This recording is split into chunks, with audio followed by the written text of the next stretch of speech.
Eu quero ler para nós em Lucas, no capítulo 8, Lucas 8, do verso 19 ao verso 21, que nos diz assim: vieram ter com Jesus a sua mãe e os seus irmãos. Marce, por causa da concorrência de povo, tanta gente estava à volta dele, na casa onde ele estava. Então lhe comunicaram, lá dentro, no interior da casa: tua mãe e teus irmãos estão lá fora e querem ver-te. Ele, porém, lhes respondeu: minha mãe e meus irmãos são aqueles que ouvem a palavra de Deus e a praticam. Na vida a gente sempre sofre essa tentação de querer ter algum tipo de vínculo especial com alguém que nós reconheçamos que tem poder. Especialmente se for alguém da nossa família. Um pai com poder faz com que filhos queiram se tornar playboys desse pai.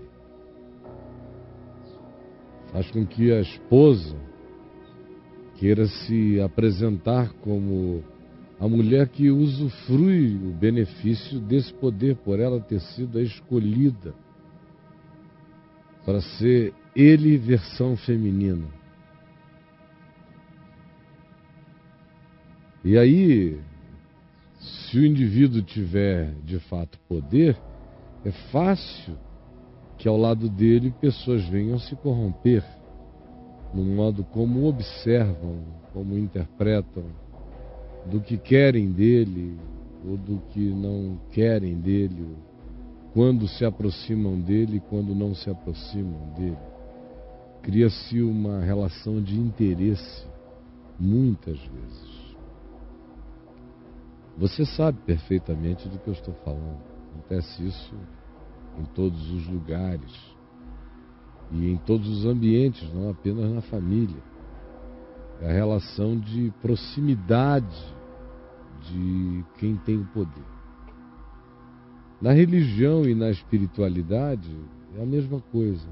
É a mesma vaidade, é a mesma banalidade, é a mesma tolice.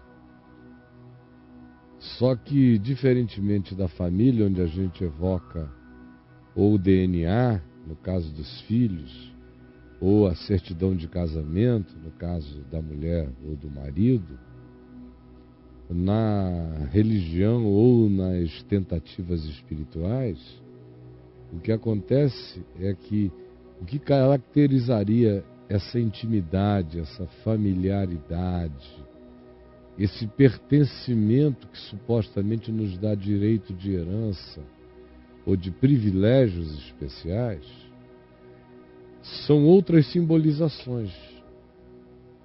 O DNA caracterizador desses vínculos são simbolizações, tipo o batismo é um DNA.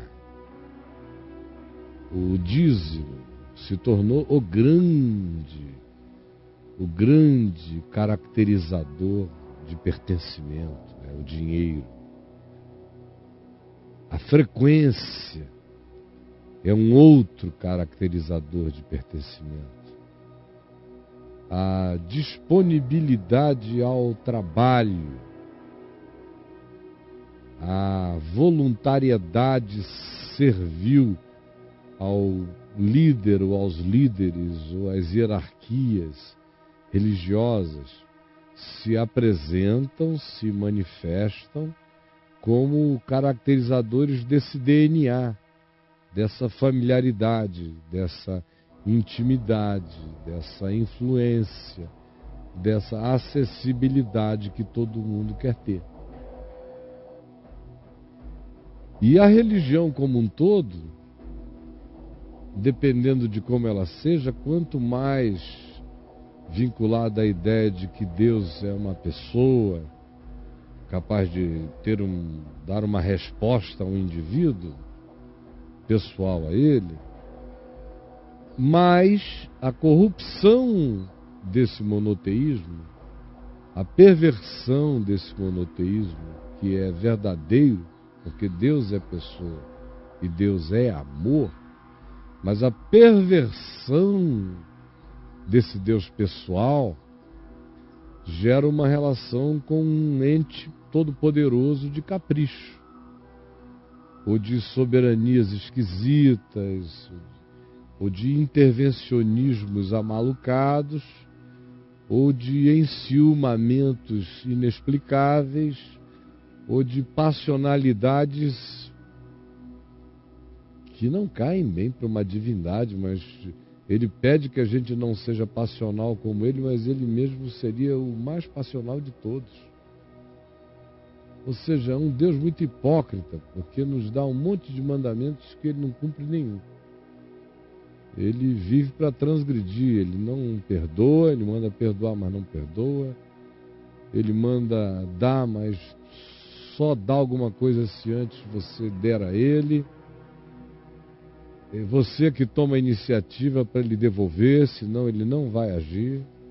Ele é como uma máquina. Se você puser moeda, ele funciona. Se puser o que está na demanda mecânica, ele vai ser funcional, senão ele não será.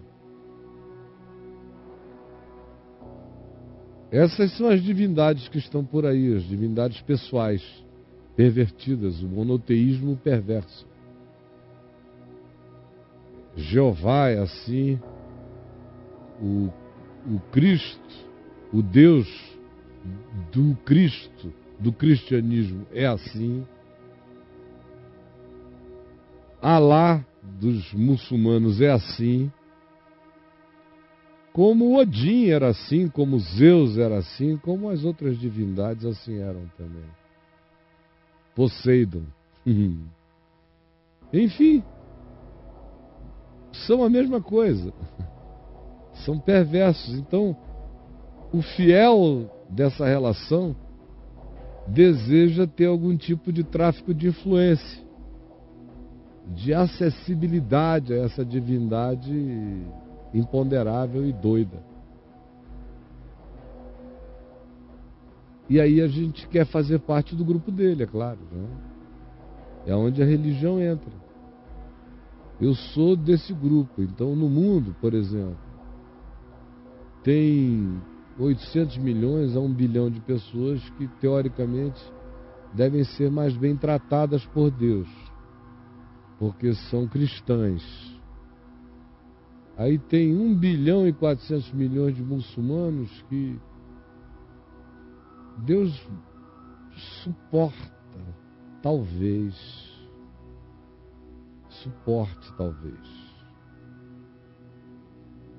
Tem um grupo de judeus que são os quindins de Deus, mas Deus é muito frustrado com eles, porque Deus sempre foi apaixonado por esse povo dos judeus e esse povo é muito ingrato.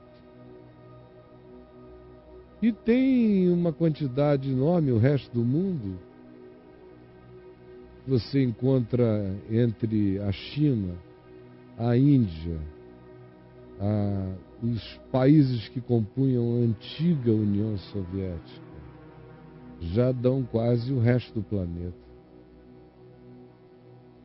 Onde tem muito confucionista, muito budista, e na Índia aquele panteão de divindades, a ideia suprema de Deus totalmente impessoal, no panteísmo, e outras pequenas divindades, deuses menores, bem pessoais, bem caprichosos também. Em cada um desses lugares, por exemplo, quem está do lado de lá, dependendo de qual seja a divindade dele, ele vai ser mais limitante do amor de Deus no mundo ou não. Do lado islâmico, por exemplo, o amor de Deus no mundo é nenhum. Ele é justo e você seja justo de acordo com um determinado critério de justiça que até hoje ninguém entendeu qual seja. Por isso é que eles matam e se esfolam quando se tornam fanáticos. A mesma coisa com cristãos. O cristão não joga bomba, ele só joga no inferno. Manda todo mundo para o inferno. São esses que em cada religião de Deus pessoal dizem: eu sou da família dele, por isso eu tenho um acesso diferente, como Maria e os irmãos.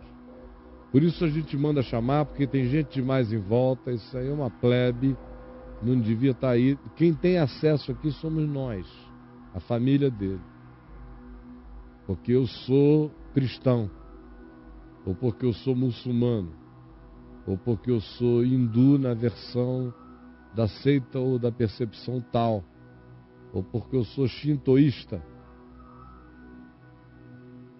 Mas há sempre um favorecimento em relação ao fato de que aquilo parece caracterizar um certo DNA familiar, de intimidade, de um lobismo de acesso a ele. Você concorda comigo? Como é assim que a gente enxerga a si mesmo e aos outros? E aí começam as outras barganhas, até que culmina com a barganha suprema do dinheiro. Quanto mais você der para essa divindade, mais incluída você vai estar. Mais você pode chamar e dizer: ó, tua mãe e teus irmãos estão aqui, ó. Tua mãe e teus irmãos estão aqui. Ó, larga todo mundo, vem tratar da gente, nós temos prioridade. Deus amou o mundo mais aos dizimistas prioritariamente, ou a quem dá dinheiro, faz parte de campanha e frequenta o templo prioritariamente. E aos cristãos, sem sombra de dúvida, ele ama infinitamente mais do que o resto do planeta. A gente vai pelo mundo inteiro pregando o Evangelho para ver se a gente faz prosélitos cristãos que possam ser amados por Deus. Do contrário, Deus não os ama. E vai todo mundo para o inferno mesmo. Todo mundo para o inferno. Já está. Deus é amor, mas que amor mais desgraçado. Se alguém não se tornar membro da família geopolítica do cristianismo, está no inferno. É uma loucura que Jesus destrói aqui, quando esse espírito que está presente aqui entre nós se aproxima. Vieram ter com ele a sua mãe e os seus irmãos. Não podiam aproximar-se por causa do mundo inteiro, a concorrência do povo, e porque ele se dava a todos, porque ele é o Cristo de todos.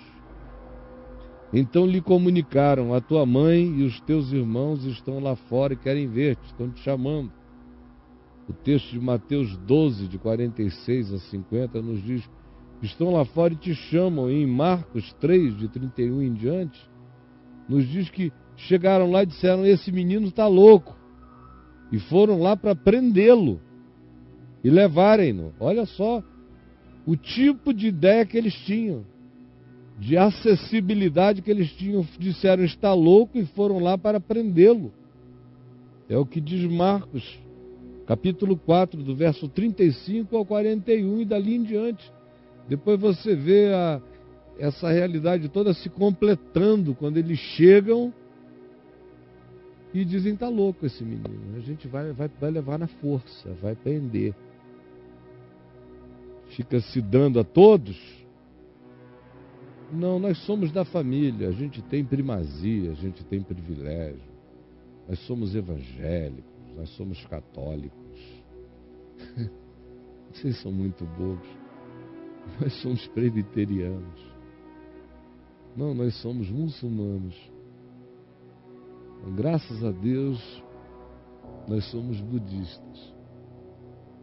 Ai, Jesus, perdoa-lhes porque eles não sabem o que fazem, nem o que dizem. Senhor Jesus ouviu isso e disse: minha mãe e meus irmãos. O texto de Mateus é mais pormenorizado nesse aspecto, diz que ele olhando em volta. Marcos também diz que eu fitando-nos em cada um dos presentes, disse: minha mãe e meus irmãos, minha mãe e meus irmãos, todos aqueles que fazem a vontade do meu Pai que está nos céus. Esse é minha mãe, meu irmão e minha mãe. Esse é. E acaba com essa história de quem é da família de Jesus, quem tem esse acesso, quem tem DNA. O que você acha que é o seu DNA de intimidade da família de Jesus? Com Jesus não vale nada disso. Você se faz filho de Deus pela obediência ao Pai que está nos céus. Como ele disse, que a gente se torna filho, se a gente se comporta como um filho, se a gente ama como um filho, se a gente ama com o amor do Pai, que faz vir o sol sobre maus e bons, e vir chuva sobre justos e injustos. Assim é o Pai, ele diz: amem assim, para que vocês se tornem, para que vocês se tornem filhos do Pai Celeste. Amem assim, a maus e bons. Ora pelo teu inimigo, abençoa quem te persegue. Não celebres o mal na vida, vence o mal com o bem. O que tu queres que os homens te façam, faze tu de bem primeiro a eles. Que a tua vida seja uma proposta incansável de amor, bondade, compaixão e misericórdia. E aí você se torna filho do Pai Celeste. É assim. Filho de Deus se torna filho de Deus, querendo ser filho de Deus, mostrando pelo fruto de tal filiação que filho de Deus o é.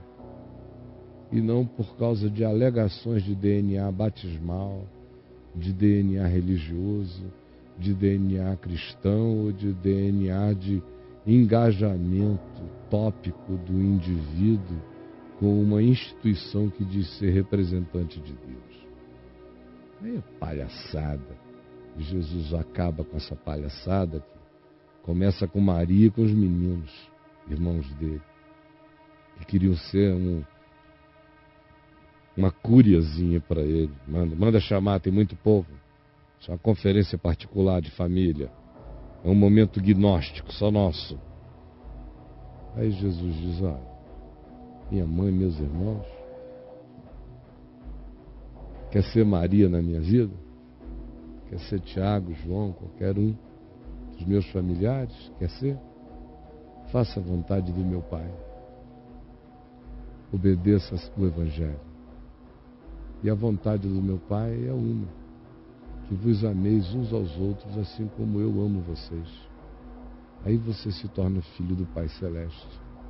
Veja como eu vivo, veja como eu sou, veja como eu amo, veja como eu trato, veja quem eu busco, veja quem eu incluo, veja com quem eu tenho prazer, veja com quem eu gargalho, veja com quem eu rio, veja com quem eu me divirto, veja a quem eu acudo, veja como eu acudo os que querem ser acudidos.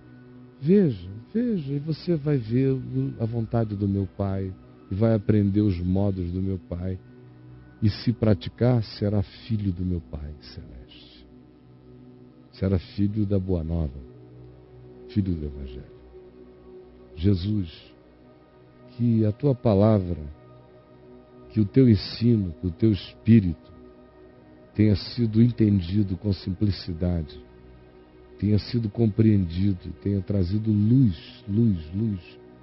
para o rosto, para a face, para o entendimento, para a inteligência, para o espírito, para a compreensão espiritual de cada um. Luz. Nós precisamos de luz do Espírito Santo. derrama a luz do Espírito, ajuda cada um a compreender e a ficar livre da treva, ficar livre das sombras, do engano, da confusão, pela clareza da tua luz, que nós não tenhamos vergonha nem medo de virarmos a nossa cara para Cristo, para a luz, para podermos, na tua luz, vermos a luz e sermos transformados de glória em glória na imagem do Senhor Jesus, enquanto contemplamos a glória da sua face, da tua luz, sem véu na cara, jamais. Traz essa revelação a cada um agora, é o que eu te peço.